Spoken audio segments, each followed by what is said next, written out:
That is the After Dark special. After Dark special? Yeah. Okay. The After Dark. The After Dark special. The After Dark special. You got to come back for that show. All right. Yeah. Well, I'll be around. All right. So, Chisholm, I know I've only just met you yesterday. Yes. But I've known BetterBone for probably a little more than a year because of my introduction through a friend, Laura, with The Kind Pet. Okay. But for people who might not know exactly who you guys are and what you do, give me the spiel. Tell me about it. The spiel, you want the long one or the short one? Let's start with the short one and then I'll ask you a ton of questions. Perfect. Great. So really we're a material science company that's decided to get into pet. We developed a material around 15 years ago for children's toys and decided about 3 years ago to refine that for the pet space. It's a natural replacement for nylon, rubber, rawhide, even antlers. We're actually working on some of those, which we can discuss a little bit later. Basically, it's made out of cellulose and vegetable oil. We source everything from the European food industry, so it's GMO-free, hypoallergenic, and we can control the density. Yeah, and these are all made in Europe as well. Yep, Yeah. sourced from, exactly. We source from European food industry, manufacture in Croatia. That'll be changing here soon, hopefully, as we increase capacity. We have 3 different densities, so we have our soft, and everything's color-coded. So blue is our softest, green is our medium, orange is our hardest, and we control that by just how much cellulose we use. Okay, so equivalent to one of these shoes that I might see in a store today, what do you think, how does the density stack up? So kind of the traditional or the industry standard is nylon. Yeah. So this is 5% harder than nylon on our hard bone. So as far as durability, it's a natural comp for nylon. Yeah, okay. So the hard would be that equivalent. For people looking for value and people also looking for something for a super chewer, this is where you're gonna go. Okay. Our soft, this is great for teething puppies, older dogs, or just your light chewer, or for pet parents that want something a bit safer on teeth. Okay. Does not last as long. Sure. It's not meant to. Yeah. It's meant to be a bit safer on teeth. Material is safe for them to ingest, so it does look like a little wood shop sometimes, but it is non-soluble fiber. That's what it is. So if a dog does ingest a lot of it, it'll poop it out, but it's like eating a ton of fiber. Right. And this cellulose that we use, there's a lot of people that, could you hand me the medium? People, what is cellulose? Cellulose is actually used in thousands of foods you and I eat every day. Yeah. It's used as filler in shredded cheeses. It's used in yogurt to add fiber to yogurt or muesli. It's used in baked goods, dressings, and pretty standard stuff. So as a replacement for nylon, I think it's really a perfect and let's elegant talk way. about that for a second, right? I mean, I think we always see people becoming more conscious for themselves, then we become more conscious for our pets. And it was, I don't know, maybe 5 or 6 years ago. Actually, it probably would have been when I got my current dog now, who is 8, and I got her when she was a little over a year old. So maybe about 7 years ago, I had gone to the store, picked her up sort of a chew, and it had some scent in it. Right. And it was one of those nylon ones. And I gave it to her, and she's a pretty tough chewer. Came back a little while later, and she had consumed, if this was it, she had consumed an entire portion of it. Wow. And I was like, oh, I wonder about that. What's going on there? Yeah. And so I checked the packaging, and it was don't let them eat it. Which was, to me, I was like, uh-oh, it smells so good. And it's bizarre if you're going to let a dog chew on it, it's inevitable. Yeah. So I actually put those away, and I had not, before I got introduced to BetterBone, I had sort of just said that's not something I'm going to offer my dogs. Right. Because you do want to be conscious about that, and I'm sorry, I don't want to eat plastic. I don't want my dogs to be eating it either. Right. Yeah, exactly. I mean, that's why kind of when we were looking at different industries to kind of take this material and try to find spots in there, I've always had dogs, and I've given them nylon products, and that's just what was in the market. Of course, there was really no replacement, and so we've been really excited to be able to introduce this for exactly this reason. I mean, you can look at other packaging, and there's even other companies out there that say that it's completely safe to ingest. I'm not going to say whether it is or not. It's up to, I think, really the pet owner. Yeah. But to your point, why would you give your dog something that a carpet is made out of, a dashboard in a car is made out of, or just in general, a tire is made of? It doesn't make a whole lot of sense. And since people are spending all this money, time, and effort to really try to find, whether it's the right dog food, or does their dog have allergies? We have hypoallergenic bones for dogs that do have allergies. That's awesome. So if you're spending all this time and effort, and then you turn around and hand them a stick of plastic, it doesn't quite. There's a gap there. There's a gap there, and we hope to provide kind of a solution in that where you can feel good about what you're giving your dog. Even the way we flavor it is with dog food. Yeah. So we're not some weird chemical. We're actually using 1% to 2% dog food. doesn't stink, doesn't stain your carpets. It's actually trapped in there, so it doesn't oxidize and go bad. So it's shelf stable.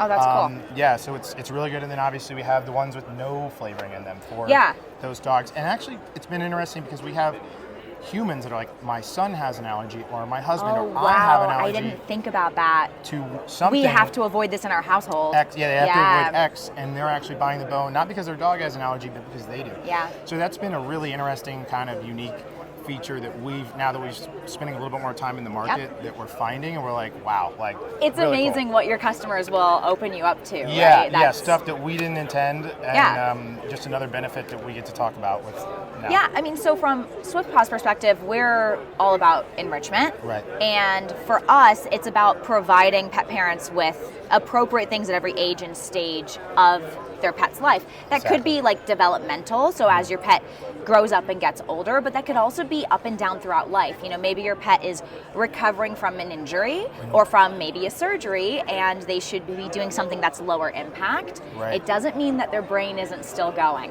right? So one thing that I'm always really passionate about is, and being a company that is best known for a very high impact, action packed toy, is that our products, the products that we manufacture, are for pets in their prime. Right. But additionally, not any single product should be just one tool in your enrichment toolbox. Of course. And so I think that something like this is going to offer pet parents like that sort of answer that we've had that doesn't feel great. Right. And so for me, like, and I love these different sizes and stuff too, but you know, if I had 7 years ago, if I had given this to my dog and she had consumed a portion of it and I read the packaging, I would have been like, oh, okay, maybe I'm not going to let her eat the whole thing in one setting, of course. However, I wouldn't have put that away and said, I'm not going to buy those anymore.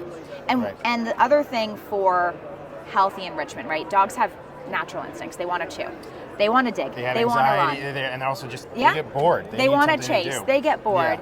We were talking yesterday on a panel about wanting to provide them with that well-rounded life. We want it for ourselves. We want a full life, and that means more than just good nutrition, good health care. You can meet all those basic steps. You still need something to I have do. a border collie. She needs to do stuff. You get it. Stuff is all of it.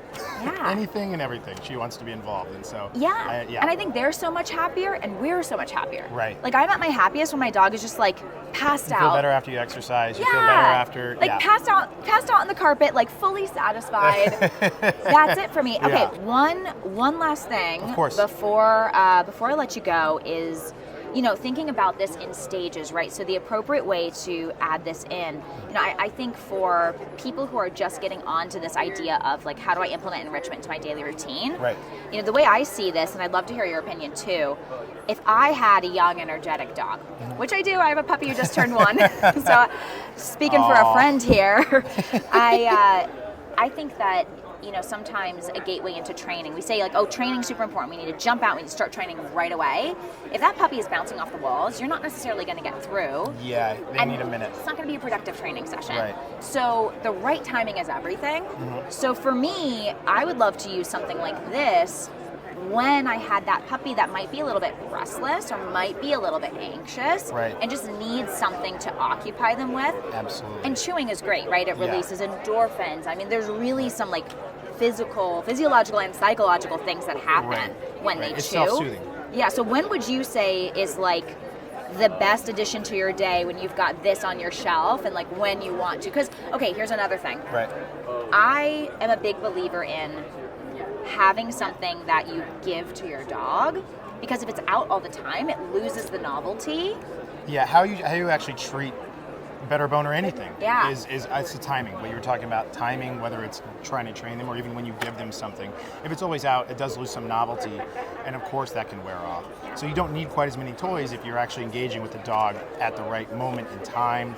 Typically after meals or in between, you know, everybody's working from home. The dog's sitting there looking at you going, what are we going to do? Like, and I've got a Zoom call I have to get on. Yeah, we walk them 3 times a day, but we have lives and we're busy. And so typically when that dog, you know, for me, it's right after their walk in the afternoon is when I'll give mine to my little dog. And she spends, 20, 30 minutes and then she passes out and she enjoys the rest of her day. But it's for me, it's not that long, but there's other people where their dogs, big mastiffs, that'll like chew for hours. Are just happy going to town. Yeah, and like what you say about puppies, like puppies are just vigorous chewers, and there's also dogs that really want to destroy stuff. Cattle dogs, I don't know if this is inherent, but I do know a lot of people with cattle dogs, and they do like to destroy things. Yeah. And it's funny because they're super strong, so people start out with like a hard bone when they actually need the soft or the medium because they want this sense of like achievement. They want the accomplishment of getting through something. And that actually does provide them some of that. And we just see that with some breeds, like Belgian Malinois from time to time, but it's a lot of cattle dogs just because I have a friend with like 3 of them. They want to have the success of... They need the hard bone because like they can do it, but the medium they love, or even the soft. And then that's why we have the different densities as well. So even for the intensity of the dog, over the course of a day. So we have people that buy multiple densities because sometimes if you can't give your dog that attention that day, maybe they do need the hard one because their anxiety level's up, they're used to expending this energy. If they can't use your product, if they, life gets in the way, you have different options for them. Yep. And we're going to be bringing different shapes to market as well to also keep them interested. Yeah, you hinted at that, like an antler option. We're going to be doing an antler. It'll be 10% antler by weight. We actually use ground up antler. So it'll look like an antler, taste like an antler, but I can make it safer. Which again, it's added in to something that a dog can still safely enjoy. And big issue with antlers are super hard, right? And so if you can now give them a soft... I have a friend who had unfortunately a dog that they had to do an obstruction surgery for because of an antler that they chipped off and swallowed. And you never know like if there's stress fractures and some of that stuff. Absolutely. And I mean, it's interesting, but we'll have new product lines even out for them because even with our product, we have the different ends. We have nubs and ridges. Some dogs, they've literally had their hard bone for like a year and a half just because they like rubbing their gums on the bone. They don't actually chew it. So they are unique. They have preferences just like we do. Absolutely. And again, that's why I think it's so important to know your dog. I mean, you know your dog best. And give them something and watch them react to it. Right? See how they choose to interact, and then you can layer that into your daily routine. That's why we have the different densities as well, is because we always get the question, how long does it last? Right. And this is the most obvious question. And the answer is always like, well, it depends. Very dependent on the dog. And it also depends on how long you let them chew on the bone. Are you ever removing it from them? So this is such a subjective question that is impossible to answer, but to your point, you do know your dog best, and you also know your preference and tolerance for.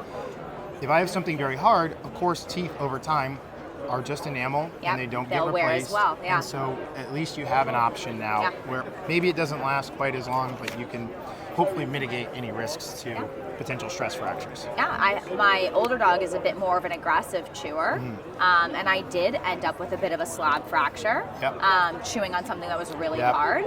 Dogs also go out and chew on rocks. I grew up with labs. Right? Those fools will just pick a rock up and so I've actually like strayed towards the softer stuff first. So people think, I have a really aggressive chewer. We started with the soft density, and people were actually they were like, upset. It's breaking down too quickly. Yes, and we're like, I think the options are important because, like you said, not everything's appropriate for every dog. Yes. But I also love... Even for breeds, like people get really caught up in like, well, what did the other Belgian Malinois what are they owner get chewing on? It's irrelevant, actually, to the conversation. What is your dog?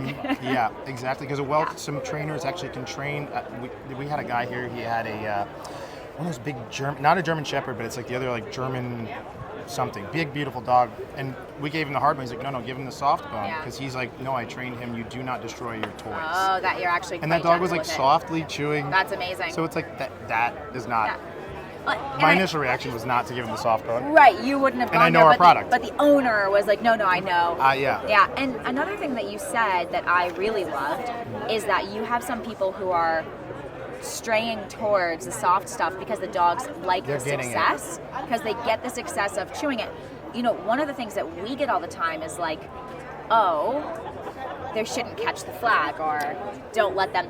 But it's about that full completion of the cycle. Right? And so if you are trying to accomplish something and you never get there, that is not fully satisfying. No. So you need a win. I wouldn't have gone to that logical conclusion myself, but when you said it, it made so much sense because with us, right, catching is a part of the fun. And it's a rewarding part of the fun. And the same thing.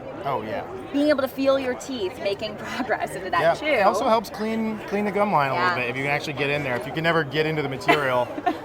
you're not going to actually get down to where Right. it's cleaning the surface. I get it. Right. Well, I am so excited to collaborate with you guys and to we're excited also too. just share this with our community of pet parents. Yeah. And I think that this is the leading edge of pet care, right? We want to do better for our pets. To do better, we need to understand them better, and this is pushing that needle forward. So. Yeah, I couldn't agree more. No, we're excited. We're excited for the partnership and can't wait to share. And anybody who has any questions, please reach out to us. I still answer all the customer service emails. Awesome. You'll get so get me. Email. May not be you guys immediately, but it will be me. You guys are on socials. It's just betterbone.com. Yeah, thebetterbone.com. Thebetterbone.com. Yeah, if you go to betterbone.com, it's a PDF on osteoporosis. So that's not us. We don't want that. We're not it's talking funny. about I keep trying to buy this domain. They won't let me have it. I'm like, come on. Well, thank you so much for chatting with me. No, thank you. I appreciate it.